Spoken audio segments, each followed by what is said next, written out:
Olá pessoal, estamos começando aqui mais A Voz da Associação.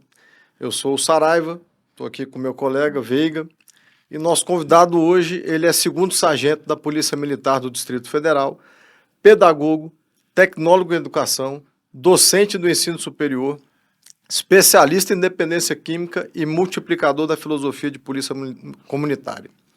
Estamos aqui com Luzimar Torres Arruda, mais conhecido como Jabá. Isso.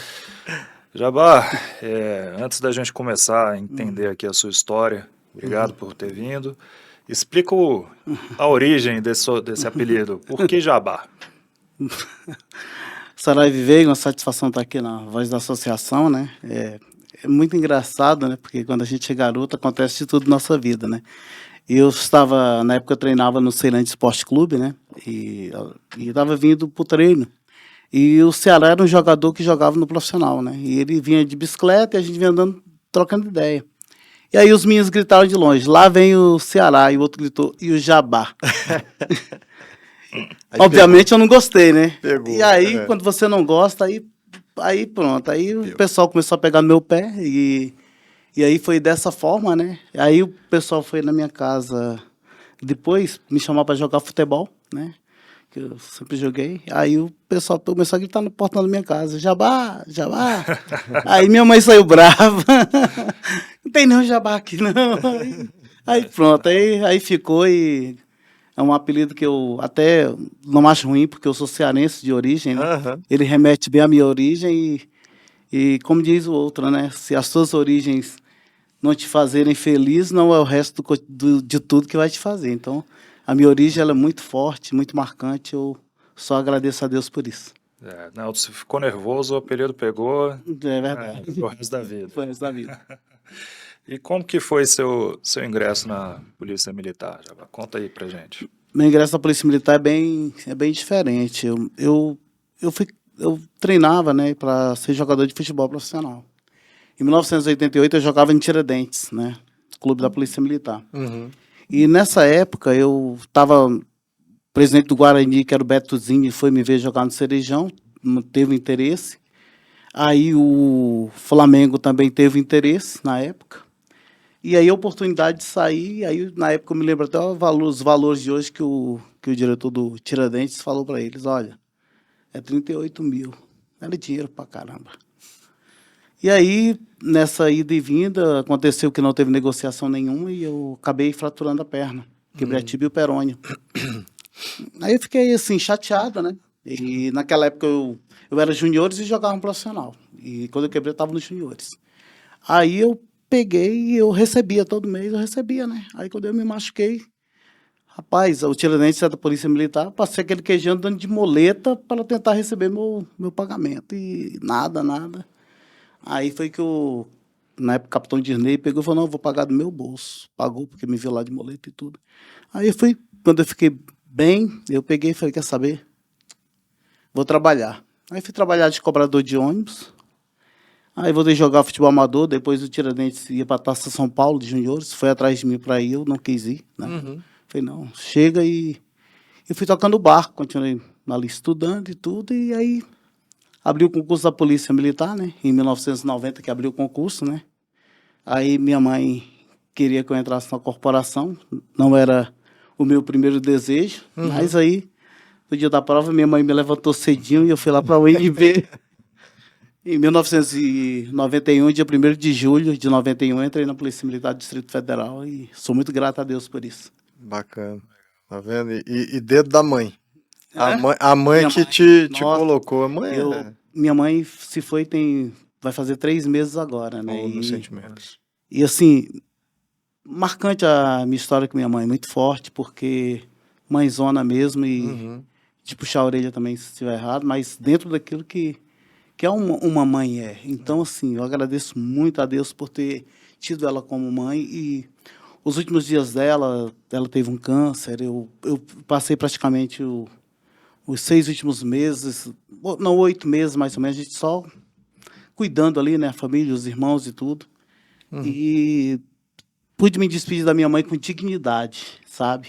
Você vê que o Senhor levou, Uhum. A gente vê que, creio que ela está bem, e nós temos que seguir esse legado que ela nos deixou, que é a responsabilidade, lealdade, compromisso, Uhum. né? Uhum. As ações virtuosas dela que podem nortear a minha vida e a vida dos meus irmãos. Que bacana. Bom, e é um momento de dificuldade, mas que E a gente aprendizado. aprende e ele passa com a cabeça erguida, né? É. Como você falou, pode se despedir com dignidade e dentro da sua trajetória da polícia, eu imagino que sua mãe tenha participado das grandes batalhas aí que você Sim. teve, que não foram poucas, né? Muito fortes, minha mãe sempre esteve do meu lado, meu pai também, meu pai é vivo. Então, assim, agora é cuidar do meu pai, dar ele o suporte, né, que para ele é muito difícil. No dia 2 agora, né, dia de finados, eu levei meu pai lá, né, estive com ele lá, nós choramos ali, mas, assim, sabendo que a gente fez o que nós podíamos, o que estava ao nosso alcance, e que Deus, tem hora que Ele vai levar todos nós, né, todos nós temos esse fim, né, mas com certeza eu acredito que não é a morte, eu acredito na vida eterna e eu creio que isso não para mim, mas para vocês também, para a família de vocês, Sim. é o que eu desejo, porque as pessoas que fazem o bem, que creem em Jesus Cristo, que acreditam que Ele veio para nos salvar, para nos remir de todo pecado, essa pessoa certamente, porque a palavra do Senhor diz que nenhum que vier a mim eu jogarei fora. Então, é dessa forma que eu entendo a vida e eu desejo às pessoas, todos os dias eu procuro abençoar as pessoas. Amém. Tá. Bacana. Jabá, e você falou que tem irmãos, como é que é? Você tem quantos irmãos? Você é o mais velho, mais Eu novo? sou o mais velho, né? É. Nós somos 7 7 irmãos? irmãos, Todos homens, mulheres?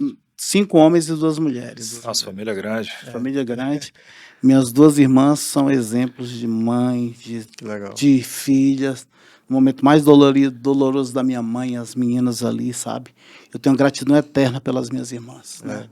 E os meus irmãos também, não tenho nada a reclamar, muito pelo contrário, agradecer a eles também, que eu sei que a dificuldade de cada um, a gente compreende como que a vida da gente ela não é fácil, mas graças a Deus são irmãos que têm profissões diferentes, né? Minhas nenhum 2 deles irmãs são professoras, o outro meu irmão trabalha em empresa privada, é professor de formação, é pedagogo também.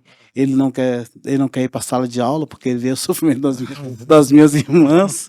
Não quis entrar na polícia, eu tentei de todas as formas, ele não quis, falou, não quero, isso aí é para você. E aí tem outro irmão que é mestre de capoeira, viaja o Brasil todo, é um mestre renomado, cara de caráter, de postura, sabe? Ele ama aquilo que ele faz, então a gente tem que respeitar e, né, enaltecer também. E o meu outro irmão é pedreiro, que até me deu uma lição de vida esses dias, sabe? Porque eu estava conversando com ele, né? Porque a gente tem uma preocupação com a vida espiritual dos irmãos também. Eu fui conversar com ele e falei, minha mãe pediu para mim cuidar de você. Aí comecei a conversar com ele sobre as questões. Eu falei, como que é a sua profissão? Ele falou, uma profissão difícil, dura. Eu levei uma queda de 3 metros de altura. Não sofri nada.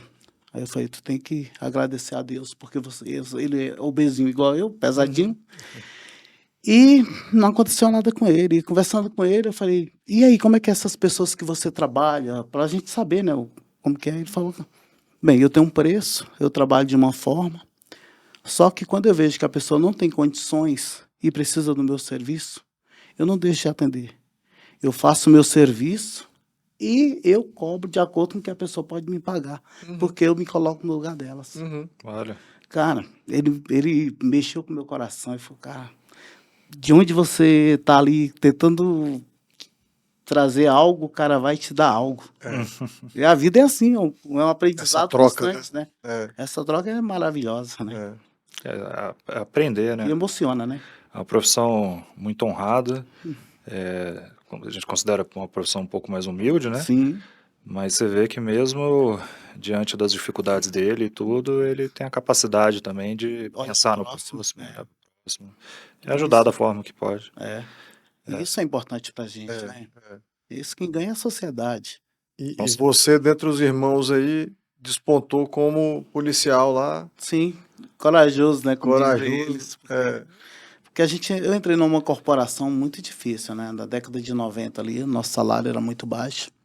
E entrei em 91, em 92 eu já estava participando do MUP, Movimento de Unificação de Polícia, a gente queria unificação, a gente queria mudanças, né? Eu acompanhei de perto os movimentos do Marco Lima, do João de Deus, E a Polícia Militar do Distrito Federal e o Corpo de Bombeiros só tiveram valor depois que nós começamos a se manifestar, a mostrar a nossa indignação, para chegar no nível que ela está hoje. Então, hoje, os mais novos herdaram frutos, né, de um trabalho que foi muito difícil e árduo, daqueles que passaram anterior a mim, depois da minha geração, e a polícia segue. Nós passamos, mas nós temos uma missão.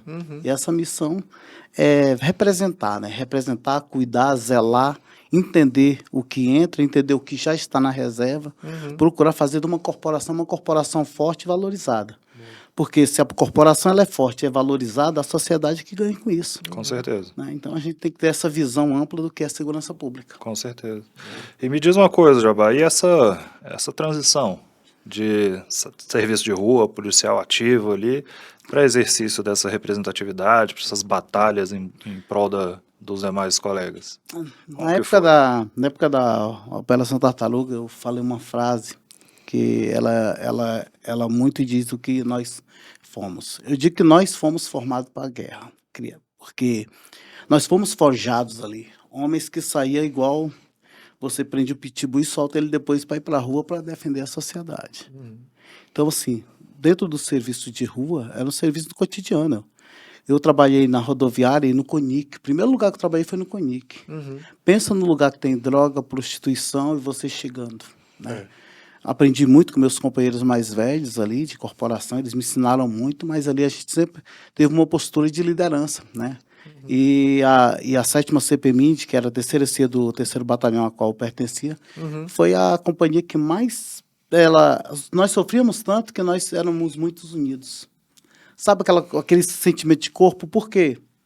Nós pegamos o impeachment do Collor. Vou dar um exemplo para você. Nós saímos do batalhão meia-noite, 4 da manhã, tinha que estar de volta. Entendeu? Então, assim, a gente tinha esse espírito de corpo. E naquela época não tinha voluntário. É extra mesmo e vem embora. E eu já trabalhei na polícia 25, 30 dias sem ter um dia de folga. Né? Então, assim, imagina as gerações anteriores, como que não foi.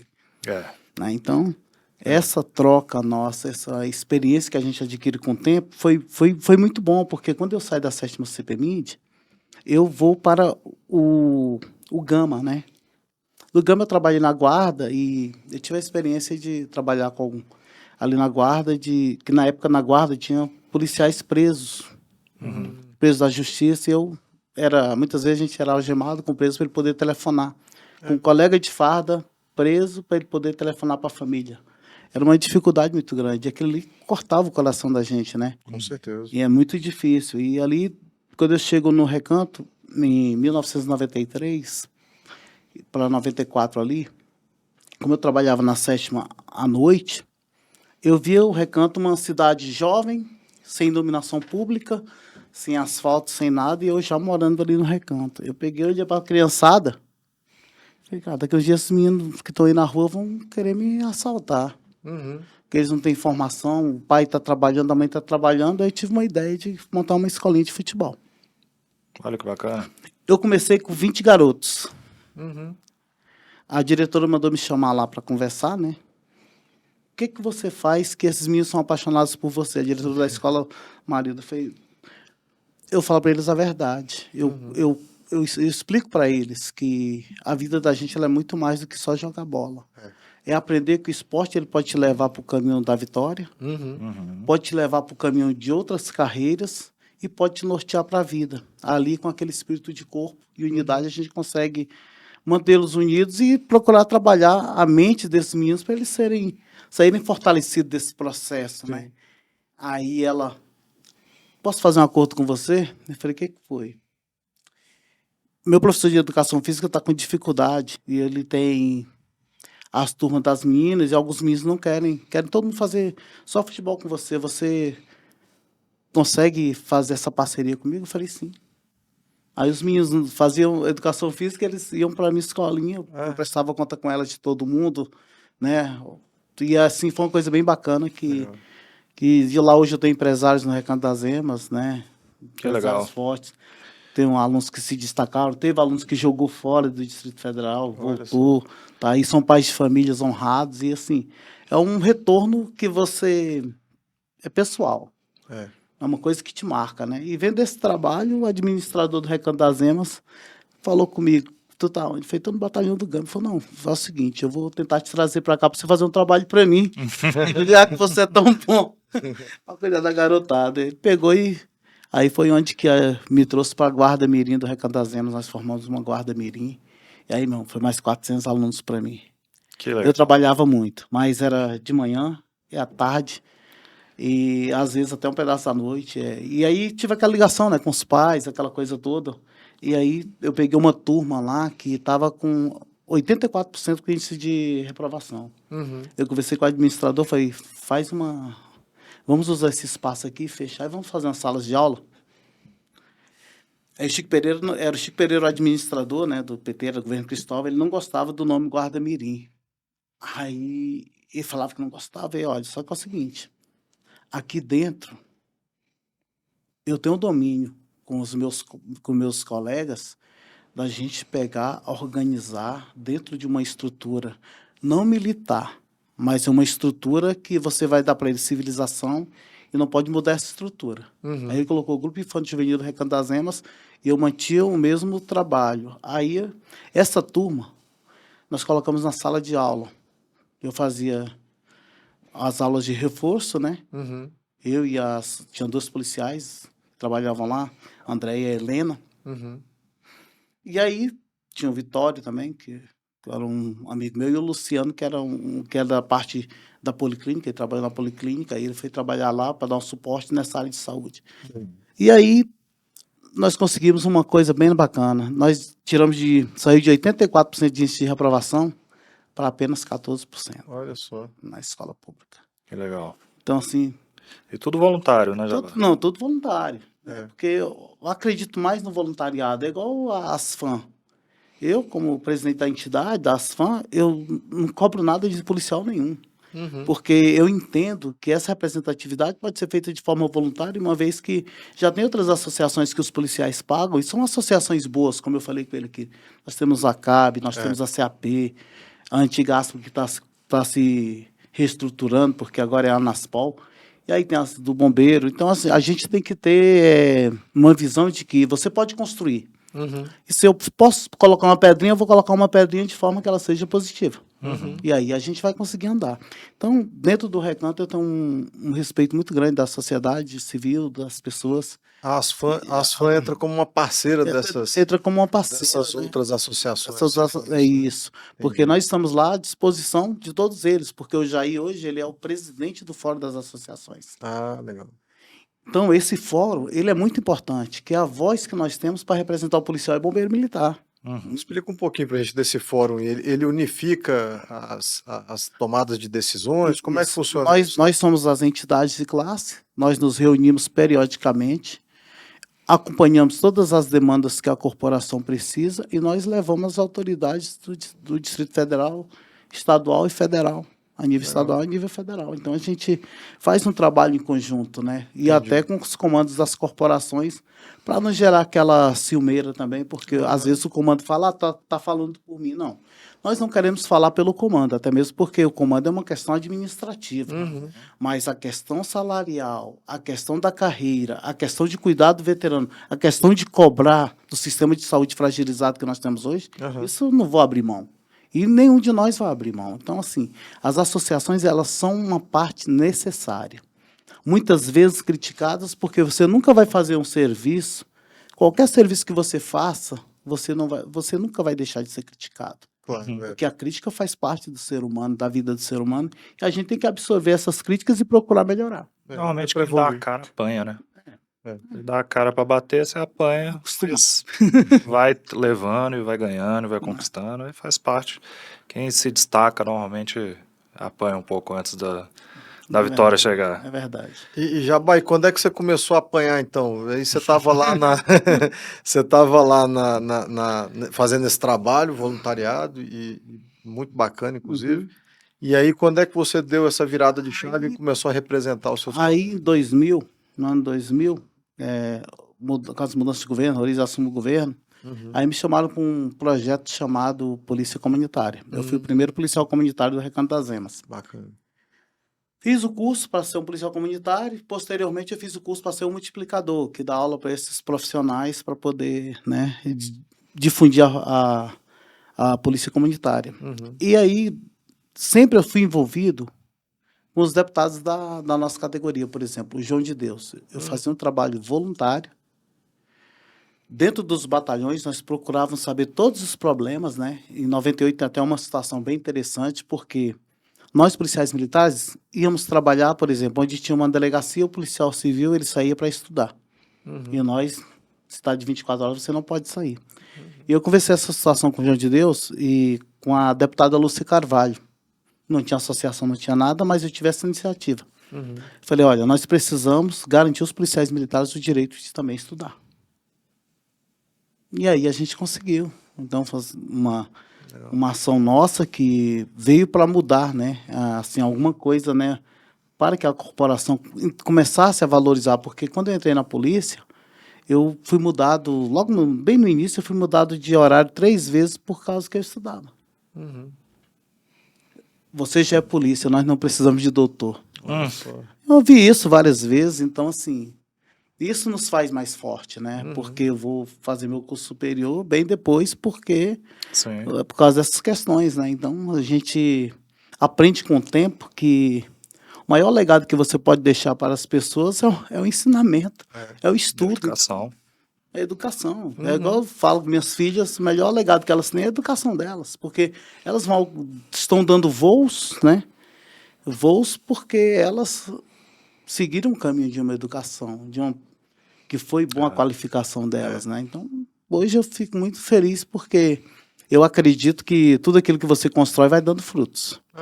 Com certeza. Não vou agradar a todo mundo, que nem Jesus Cristo conseguiu, mas que eu vou fazer o trabalho de forma coerente e coletiva, sempre eu vou fazer. Que bacana. E aí você começou a representar, então, ali, Aí, nessas demandas que você foi aí, da necessidade. aí foi dando as demandas, eu levava para o deputado, vou te dar outro exemplo.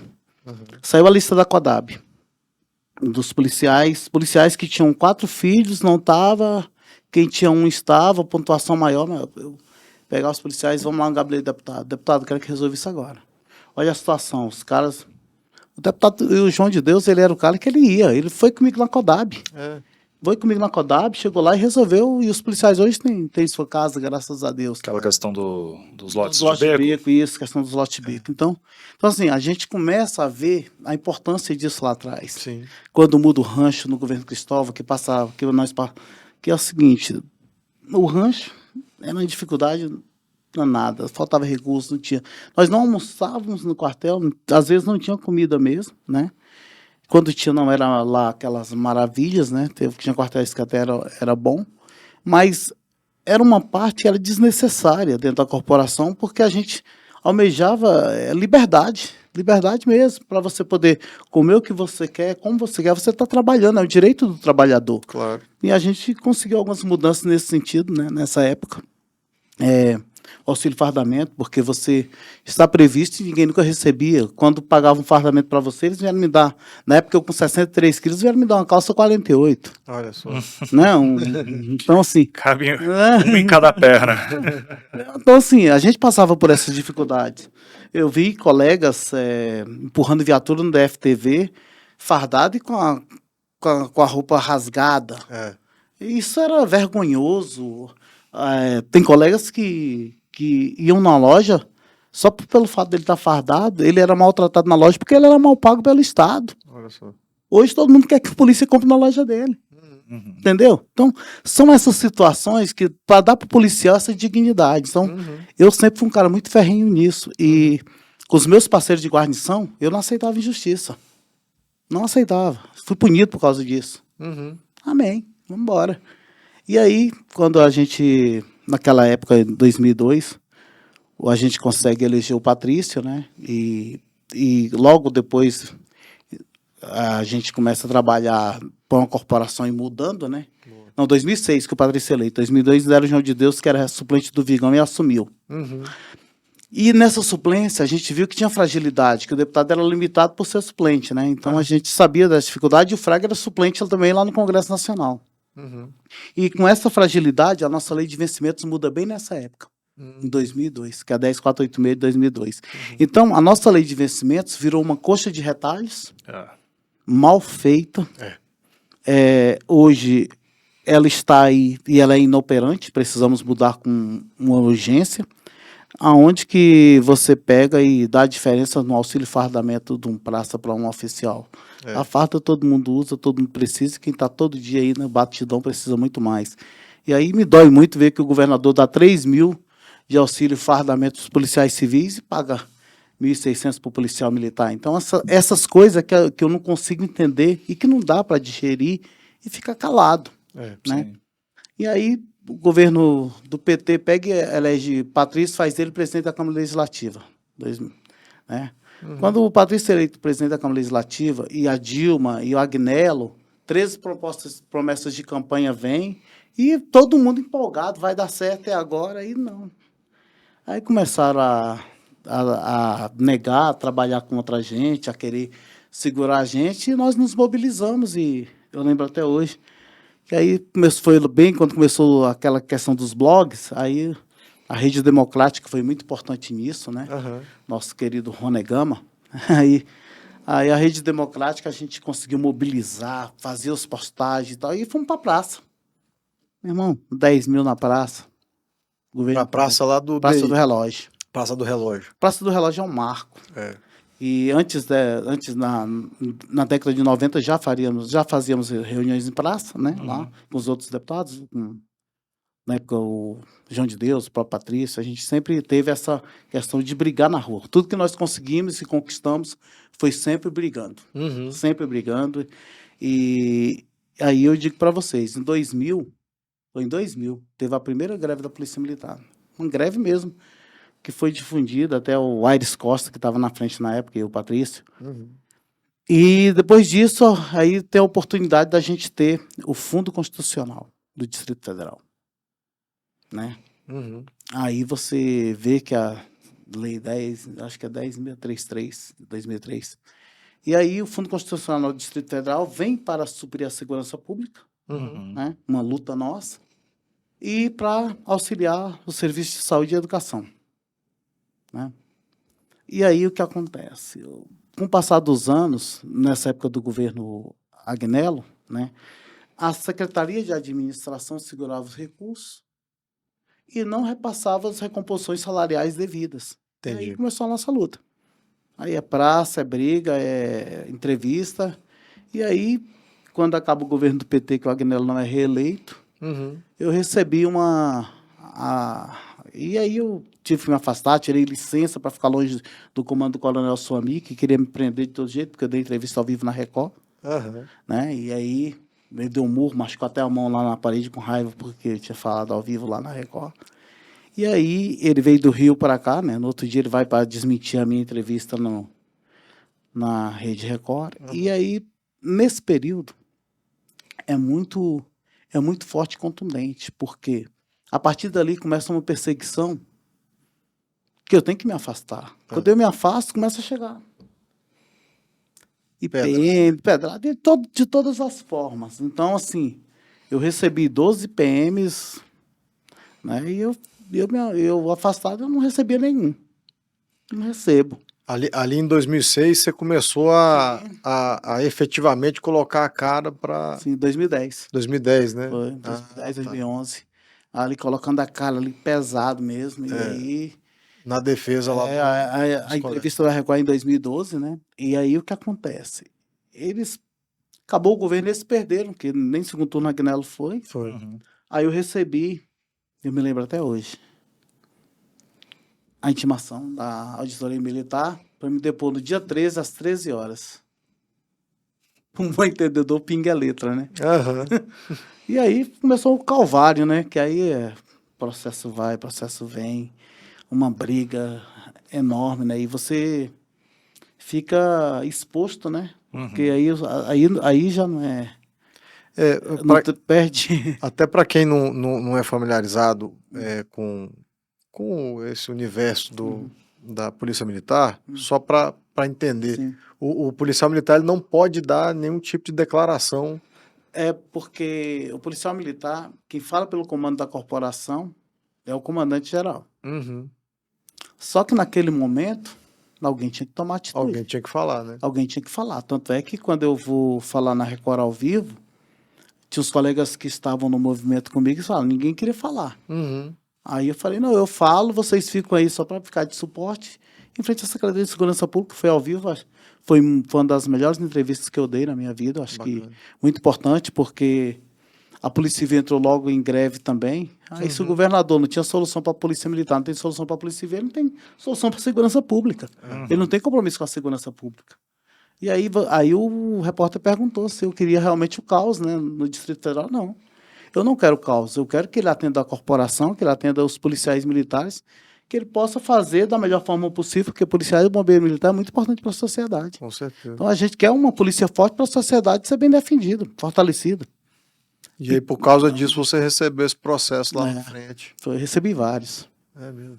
Porque aí eu também publicava, né? Aí rede social, aquela coisa toda. Sim. Bem no início, até o WhatsApp eu respondi até o WhatsApp. Então, assim, Uhum. respondi muitas coisas. Né? Então, aí de 12 foi para 9, de 9 foi para 6. Aí 3 ficaram que eu fui. 3 eu fui preso, Uhum. né? Nos processos, né? Aí consegui reverter dois politicamente, né? Uhum. Pelo fato do nosso trabalho. E aí o terceiro foi para dar na cabeça, falar, cara, tu agora tá excluído, tu não volta mais. Mas ainda bem que eles fizeram como fizeram, né? E eles pegaram eu internado, Uhum. né? Mandaram embora e na reunião dia anterior, um amigo meu me falou, não, a ordem era mandar você embora. Fosse que você voltasse daqui a 10 anos. Aham. Que a intenção era me deixar inelegível e graças a Deus, 6 meses depois a juíza pegou. 6 não, 9 meses depois a juíza pegou e canetou e me trouxe de volta e estou aí na reserva da Polícia Militar, trabalhando, seguindo e trilhando, e muitas pessoas daquelas que me condenaram, me julgaram em algum momento também passou por alguma situação constrangedora, né? A gente vive de 8 de janeiro, né? 8 de janeiro e deixou a nossa corporação bem exposta. É. Eu acredito que hoje a Polícia Militar do Distrito Federal é o reflexo da representação dela hoje. Né? Então, o bom entendedor pinga letra. E essa batalha toda aí que você teve, Jabá, você acha que foi a fase embrionária da ASFAM, do seu interesse em ter uma associação, em ter uma representação de coletividade, assim? Sim, porque ali a gente precisava, não o Jabá só pessoa física, mas também ter um instrumento, né? Um instrumento de defesa, Sim. mas um instrumento que você também não fosse pegar o policial militar e fazer com que ele fosse pagar mais uma entidade. Que pagaram uma entidade, aí paga uma, paga duas, paga três. É. E aí, muitas vezes, eles reclamam da qualidade do serviço, né? Que eu digo que tem boas associações, ok? Então, tem algumas que precisam de serem lapidadas, outras que precisam ser transformadas totalmente. Uhum. Mas isso é uma questão de administração e dos sócios, É. né?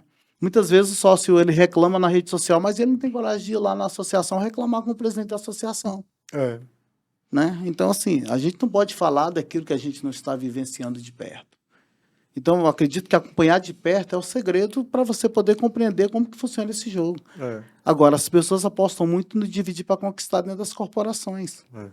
São várias associações, várias graduações dentro da corporação que eu digo, cara, tem o G-Top, C-Top, aí você vai, tem o BOP, e aí você vai, né, todas as fragmentações, aí vem a Rotan.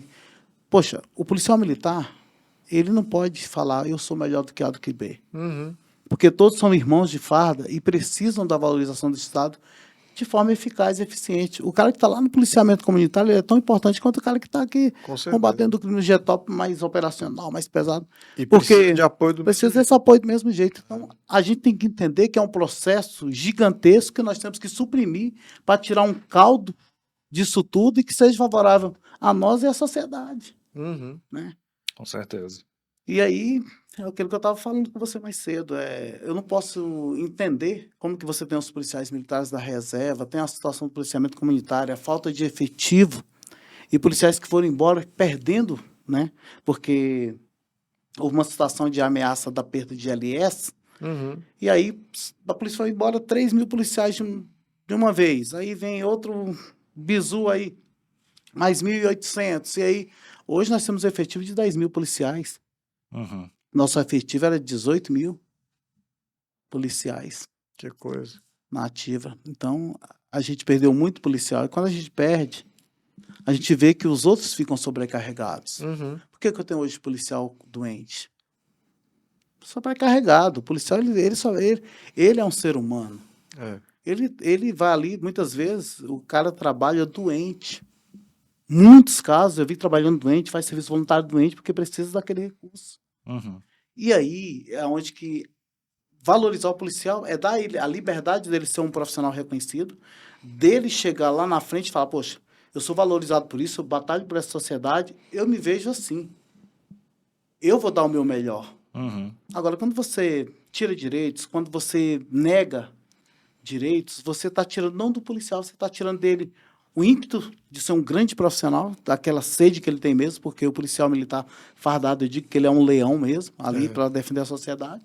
Você faz desse leão um gatinho Uhum.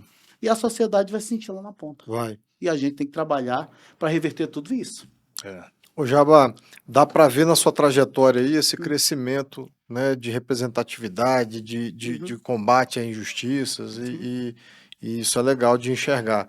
E quando é que você também deu um olhar mais político para isso e se lançou na política efetivamente? Eu aprendi com os ex-deputados, João de Deus, Patrício, fiquei olhando a representação, porque nenhuma representação é perfeita. É.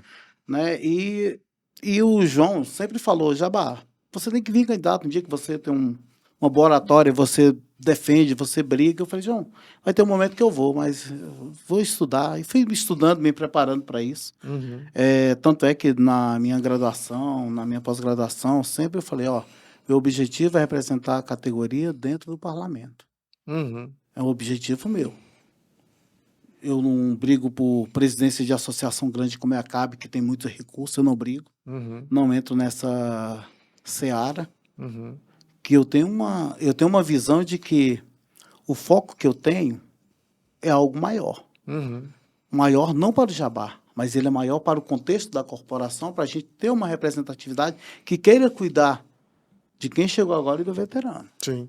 Olhar para a saúde da corporação com responsabilidade, Uhum. olhar para as questões dos quartéis com responsabilidade, trazer para esse policial uma defesa jurídica sadia, correta, que venha a complementar. Uhum. Agora, eu não posso aceitar que hoje uma empresa de vigilante chega na guarda do quartel, uma empresa vai ganhar seus 13 mil por vigilante, que a média é essa, e eu não colocar um policial que me custaria 4 mil. Uhum. Era o princípio da economicidade, vai embora, aí falta dinheiro para a saúde. Mas por que está faltando dinheiro para a saúde? Está pagando a empresa. É. Então, a gente tem que acordar para isso.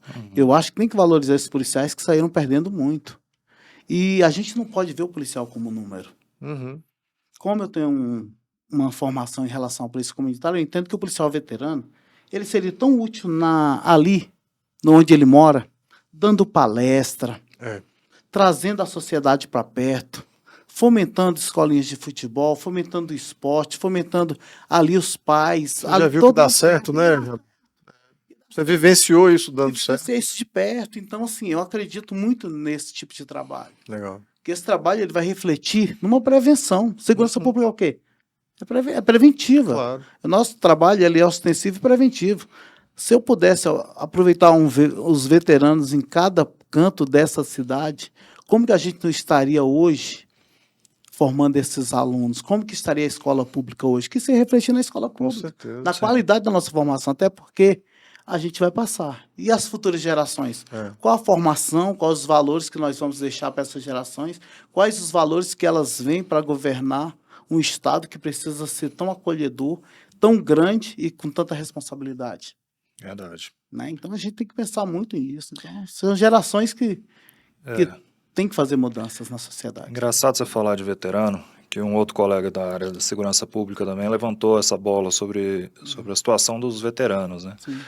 Que vocês tiram um serviço muito ativo, muito operacional durante a vida inteira. Isso. E acaba que o camarada está acostumado ali a uma atividade profissional bem ativa, física, aí que também faz atividade física, porque vocês têm que fazer e tudo. E quando entra na reserva, isso tudo de uma certa forma acaba. E a Verdade. pessoa se perde, se sente sozinha e acaba indo até para outros caminhos, como o uso abusivo de álcool, uma depressão, porque perde toda aquela atividade, né? E acho que essa sua solução seria uma jogada muito esperta. Você aproveitar o veterano na própria comunidade ali. Sim, porque tudo isso que você falou é verdade. Você passa ali com um cara trabalhando 10 anos do teu lado ali, ó. Aí o cara vai embora. Esse cara, muitas vezes, o filho está estudando, ou o filho está no mercado de trabalho, ou a mulher está no mercado de trabalho, que hoje em dia o pai e a mãe trabalham, todo mundo trabalha, que o policial, ele tem uma diferença, né, no tempo de serviço para outras pessoas. E aí esse cara vai estar em casa sozinho, digamos. Perto da casa dele vai ter um boteco. Às vezes, ele vai sair dali para ir para aquele lugar. Ele fica exposto. Uhum. Inclusive, eu temo até em relação à vida do cara, porque ele passou a vida toda combatendo o crime. E ali ele está exposto. Não É deixa de ser policial, né? Ele não deixa de ser policial nunca. O policial ele é policial 24 horas por dia. Uhum. E aí é onde que ele pode até se envolver no conflito. Pode vir até a sofrer sanções por isso, perder inclusive a própria farda, como tem acontecido com muitos policiais da reserva. É estrondoso o número de policiais militares da reserva que estão em conselhos de disciplina, que estão em situações de risco do seu emprego, por questões alheias até à corporação, né, ao trabalho de atividade fim, porque o cara já está na reserva. E muitas vezes a gente cobra e faz uma crítica porque nós temos uma corregedoria muito rígida. Só que nós temos que entender que esse policial, ele foi formado dentro de um seio de uma corporação militarizada, rígida. Ele sofreu pressão lá atrás. Não que os de hoje não sofram. Mas esse cara sofreu muita pressão. A ele foi negado. Foi negado para ele as promoções. Foi negado para ele o direito de receber o serviço voluntário extra, que ele não tinha. Foi negado para ele a ascensão profissional ao longo de todo o período que ele esteve na corporação, porque o cara foi embora em terceiro, segundo, primeiro sargento, ele não vai bem. Inclusive, até hoje está da mesma forma, porque a nossa lei de promoções é a 12086 de 2009. Nós estamos em 2022 e nada mudou. São 560 vagas para subtenente. Nem todo mundo vai sair subtenente. Então, engessa. Então, esse cara, ele perdeu tanto que seria dar ele um up na vida dele. Porque o que o veterano quer? Ele quer qualidade de vida, ele quer ser atendido no serviço médico. Estamos aí na Semana do Veterano. Diz que vai ter prioridade no serviço médico, mas não tem nem guia para atender esse veterano. Mas como que é isso? Aí você pega todo ano, chega no final do ano, acaba o dinheiro da saúde da corporação, porque é contingenciado pelo GDF. O recurso é contingenciado do Fundo Constitucional. E aí nós não temos quem brigue por nós. É onde que eu falo. A representação da corporação é o reflexo dela. Então, tudo que você planta, você colhe. E nós estamos colhendo as más escolhas. Sim. E isso é uma preocupação de todos, inclusive do jovem, né? Do recém iniciado aí na... Porque ele chega... Ele vai chegar lá também, né? E a gente tem um problema... Ele vai ficar veterano um dia. Vai. Eu tiro assim pela turma dos meninos 70 mil, né? Chegaram com muito gás, com muita vontade. Hoje já estão com mais de 22 anos de polícia, né? E eles veem que nada mudou de quando eles entraram na polícia para cá. Né? Então, assim, é difícil para você ver essa corporação sofrendo tanto. E quem chega, muitas vezes, o cara está qualificado, ele faz outro concurso, usa a polícia como trampolim e ele vai embora. Porque tem outra carreira mais atrativa. Poxa, já tem casos de policiais militares saindo da polícia militar para entrar na polícia militar do estado de Goiás. Olha só. A polícia vizinha, porque oferece uma carreira melhor, o salário já não... O salário base nosso hoje, ele ainda é um dos maiores. Mas quando você vai para a carreira, nós somos a 14ª corporação dos praças e 22ª dos oficiais. É mesmo? Então, assim, a Polícia Militar do Distrito Federal, que foi a pioneira em movimentos, a pioneira em buscar valorização e respeito, os policiais, bombeiros militares do Distrito Federal foi quem iniciou tudo isso. Hoje nós somos 24º quando se fala de oficiais e 14º quando se fala de praças. Engraçado, porque eu sempre ouvi falar que a Polícia Militar do Distrito Federal era uma das melhor remuneradas É do Brasil. porque eu tenho uma visão bem ampla do que nós poderíamos fazer. Por exemplo, você tem hoje várias cidades no Distrito Federal que precisam de apoio, que precisam de mudanças. Você vê uma sociedade carente em relação à formação da garotada. Sim. Você pega os policiais veteranos, ele é comunitário, vai ali dar palestras, vai ali cuidar dos meninos, cria uma escola de futebol, incentiva essa cultura que o veterano pode trazer paz para essas regiões, trazendo uma qualidade, um ensino de qualidade, ele vai trazer vivências, é a oportunidade que o veterano tem de mostrar quanto ele é útil para a sociedade. Sim. Porque ele é um policial veterano, ele não deixa de ser policial a cada 24 horas, eu digo para você, o policial é policial 24 horas, e ele vai estar servindo e sendo útil e vendo que ele é um profissional que está sendo utilizado numa ferramenta que ele pode trazer para a sociedade um retorno absurdo, né? E é igual outra questão que eu falei, né, mais cedo, é a questão de nós não podemos conceber a corporação pagar 15 mil, 18 mil por um vigilante ali na guarda. Uhum. Se não me engano é 13.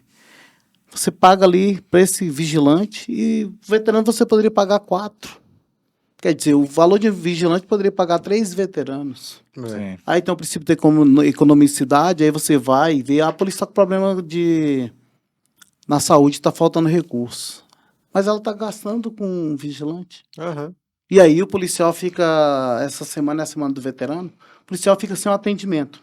Uhum. Fala, o veterano vai ser atendido, mas ele não tem nem guia de atendimento. Ontem eu conversei com alguns policiais veteranos, eles estavam reclamando justamente dessa dificuldade, porque todo fim de ano falta recurso na saúde da Polícia Militar do Distrito Federal. O governo, ele que tem o cofre, ele gerencia como ele quer, o Fundo Constitucional. Então, o Fundo Constitucional, muitas vezes aqui em Brasília, certeza, ele é utilizado para fazer obra, ele é utilizado para ser... Ele é a mola mestre, né, do governo. Uhum. Então, a prioridade do Fundo Constitucional, quando ele foi criado, é o quê? Manter, organizar a segurança pública e auxiliar a saúde e a educação. Sim. Se você olhar os percentuais hoje, está quase todo mundo recebendo o mesmo percentual de um fundo que foi instrumento de lucro das corporações. Sim.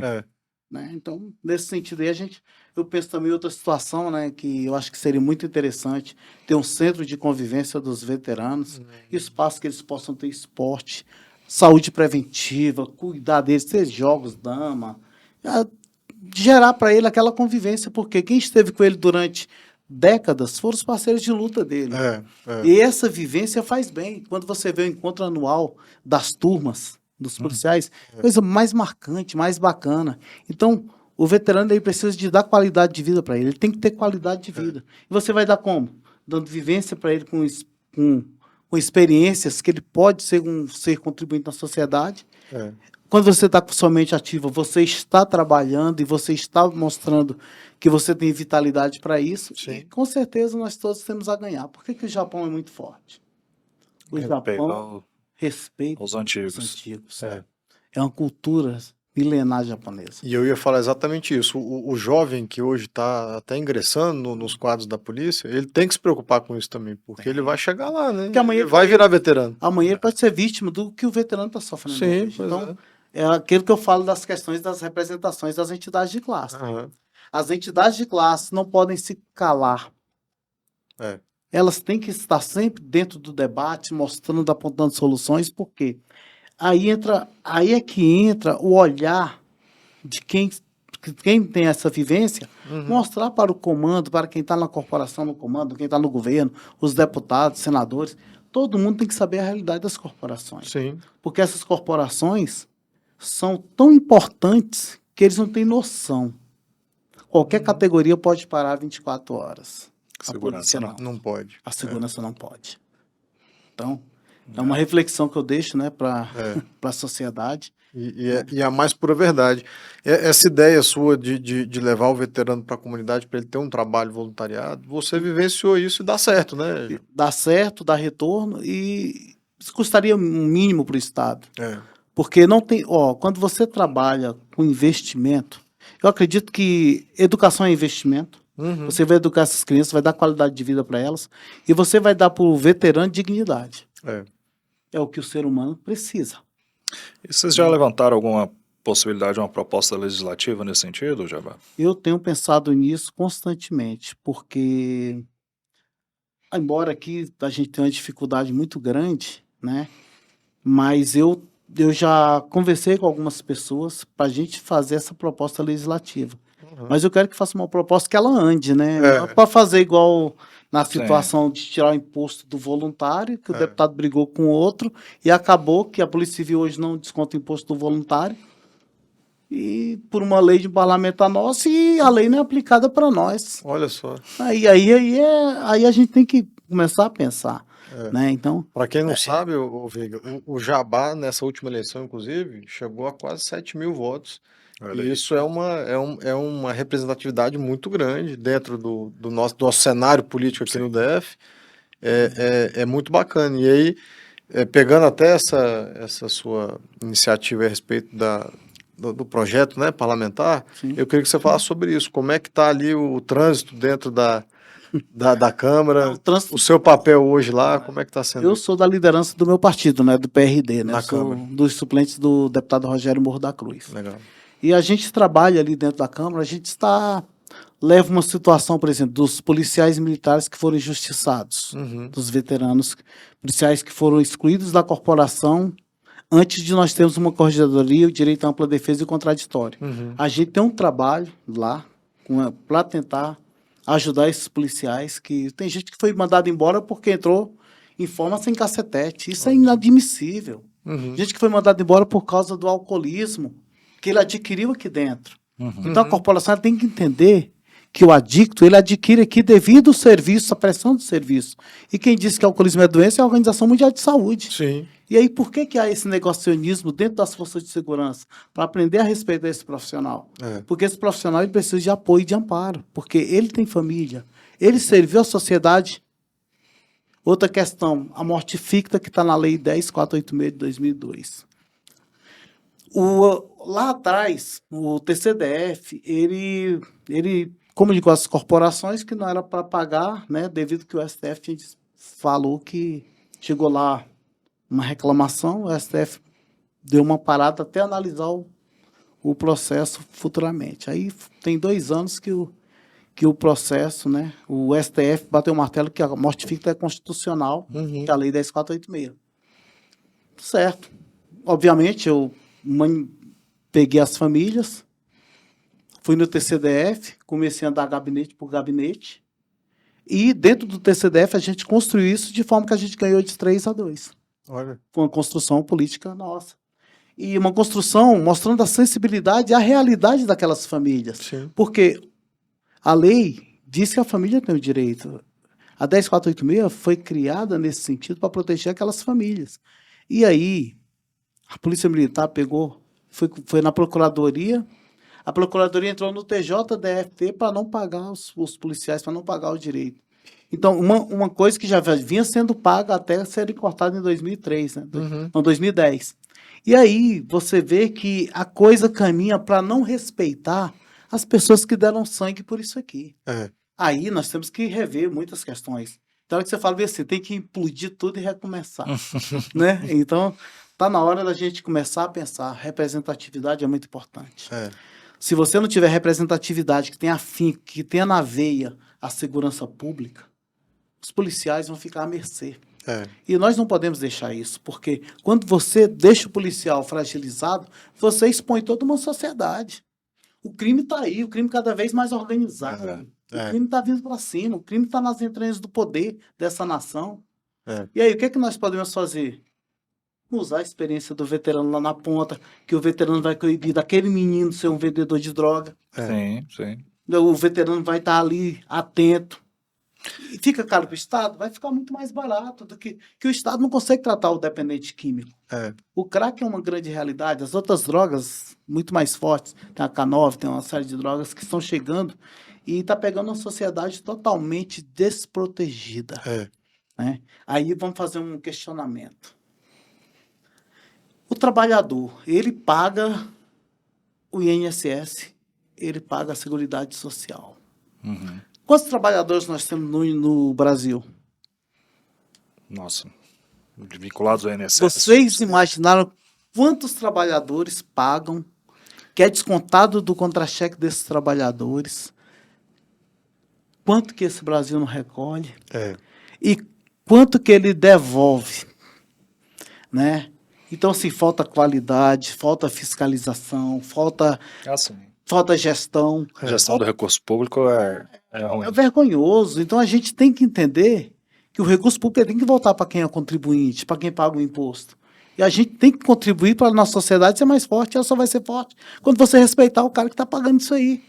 Aí o trabalhador muitas vezes vai para o INSS, fica pendurado lá, o INSS não quer atender o cara, ele passa 2, 3 meses sem receber, e ele estava contribuindo lá com o INSS dele, nunca faltou. Ele cumpriu as obrigações dele. Aí você vem, aí vem a reforma tributária, aí não vem. Aí vai vir a reforma do tempo de serviço do cara. Aí você pega...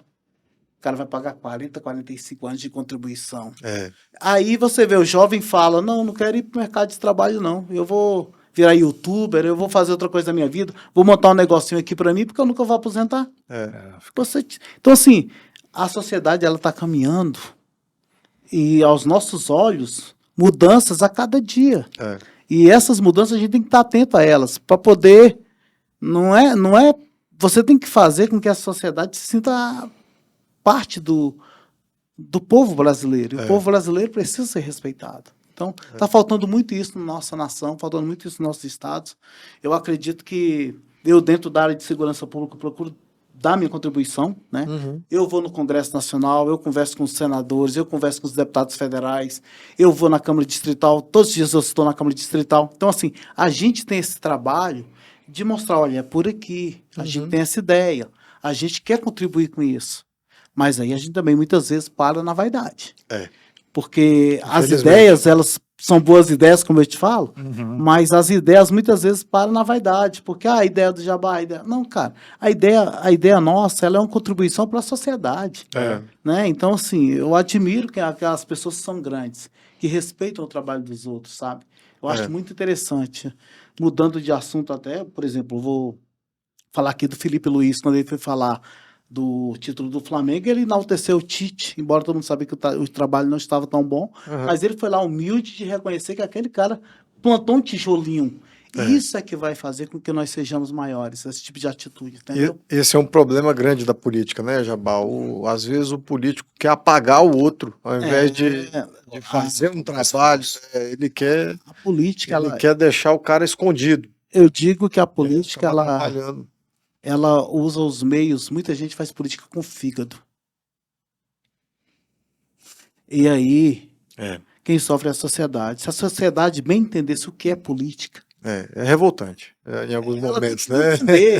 A sociedade às vezes fica aí na direita, esquerda, nessa briga aí que não leva a lugar nenhum, mas ela nem sabe como surgiu a esquerda, por exemplo, como surgiu a direita, né?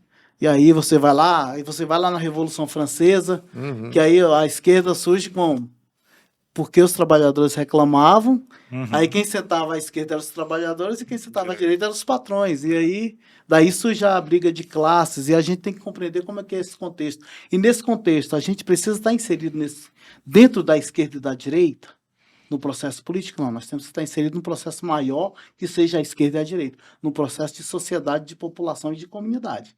Aí a gente vai estar fazendo a coisa coletiva. Política levada como jogo de futebol, ela nunca vai dar certo. Não vai dar certo. Exatamente. A rivalidade não é por aí. E hoje a gente vê muito isso, né? Às vezes o projeto é até interessante, mas quem apresentou foi o político do lado X e o do lado Y vai vetar só para não... Só para não dar... Aqui em Brasília tinha muito isso naquela questão do vermelho e o azul. Não sei se você lembra. Mudavam muito as identidades, as coisas, e não é por aí. Nós precisamos de evoluir um pouco mais, né? Como seres humanos, é o que eu estou falando. A sociedade evoluiu e a violência está maior. Eu não entendo. É a violência psicológica, é a violência, o bullying, a rede social virou território de um xingar o outro, maus tratos com as pessoas. Às vezes a pessoa nem te conhece, está lá te xingando. Sim. A pessoa nem sabe a tua essência de vida, a tua formação, os teus valores, ela está lá te criticando por criticar. Né? E não é por aí. Acho que a gente tem que entender como que funciona todo o processo. É. Eu digo para todo mundo que é importante o cara passar pela moenda. A moenda te faz crescer. É. E eu sou o fruto de uma moenda pesada. Pesada. É assim, eu digo que a minha origem nordestina, né, que eu nasci em Itapipoca, Ceará, Uhum. minha origem sertaneja me fez ser forte, firme. Resiliente. É porque quando eu cheguei aqui, que eu fui estudar em escola pública, igual eu te falei, né, Aham. com 7 anos de idade ali, a professora saiu, pegou o menino, um loirinho da turma, olha quem estiver conversando. Beleza.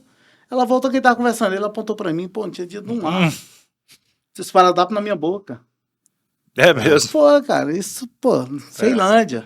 Aquela né? época ainda existia. É, em 77. O esparadrapo na minha boca. E aí, eu fiquei a aula todinha com o esparadrapo na boca. Isso marca. É, você vê, nunca esqueceu. Né? Nunca esqueci, mas aí eu vou levar aquilo para dentro do coração ou eu vou fazer daquilo uma ferramenta para poder me Sim. inserir como. Aí eu fui me inserindo como? No esporte, mostrando que eu tinha minha qualidade ali. Aí todo mundo começa a respeitar. Entendeu? Ô Jabá, a gente está chegando já no final da nossa conversa aqui. E você era bom de bola? Rapaz, eu engano bem, até hoje. Você joga até hoje? Até hoje, jogo. Bacana. Jogo. Eu realmente eu jogava uma bola bem qualificada. É, Participa aí qualidade. dos torneios de veterano? Sim, joga os Masters, joga aí que direto. legal. Assim, mas assim, a história nossa, ela é rica por isso, né? Que a gente tem umas vivências bem bacanas, bem diferentes. Sim, sim. E aí, como eu disse para você, né? Minha vida foi toda uma luta constante. Eu fui presidente de Grêmio Estudantil. Quando na época o Roriz não tinha professor, eu peguei a turma, saí lá do Centro Educacional 9, de onde eu era presidente de Grêmio Estudantil, vou parar lá na regional, lá na Ceilândia Sul, lá na Guariroba, Olha só. a pé, música, carro de som e Olha a só. briga para poder ter professor. Desde menino você já tinha essa. Isso está no sangue, não nasce contigo. Então, É. aí eu não sou político de ocasião, eu acredito que eu sou um político de formação. E aí quem forma o nosso caráter é Deus, né, a gente? Então, eu deixo as coisas acontecerem.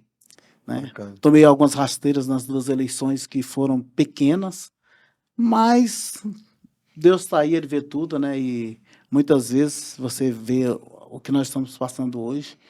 E eu acredito que tudo isso foi amadurecimento para a minha vida, né? Por isso que eu agradeço muito a vocês pela oportunidade. Que Deus abençoe a vida de cada um de vocês, que dê graça, paz, muita saúde e que fiquem firmes, porque digo para vocês, o início disso aqui vai gerar frutos, tá? Vai gerar frutos, porque o podcast é a oportunidade de reflexão que nós temos, Ah, com certeza. Legal. tá? Com certeza. A conversa ela é boa para nós, é boa para quem está escutando, Sim. é boa para deixar de aprendizado para todo mundo, né? Ouvir um pouquinho da história de vida dos nossos convidados, que sempre tem alguma coisa a agregar e sempre tem uma coisa bacana assim para trazer. Achei bacana esse espaço. Vamos encerrar? Pessoal, hoje a gente esteve aqui com o nosso querido amigo Jabá. Jabá, foi um prazer te conhecer, ouvir a sua história, muito bacana. E encerramos dessa vez mais uma Voz da Associação e aguardamos para o próximo capítulo. Em nome de Jesus. Obrigado, meu irmão. Deus abençoe vocês. Amém. Amém. Todos nós.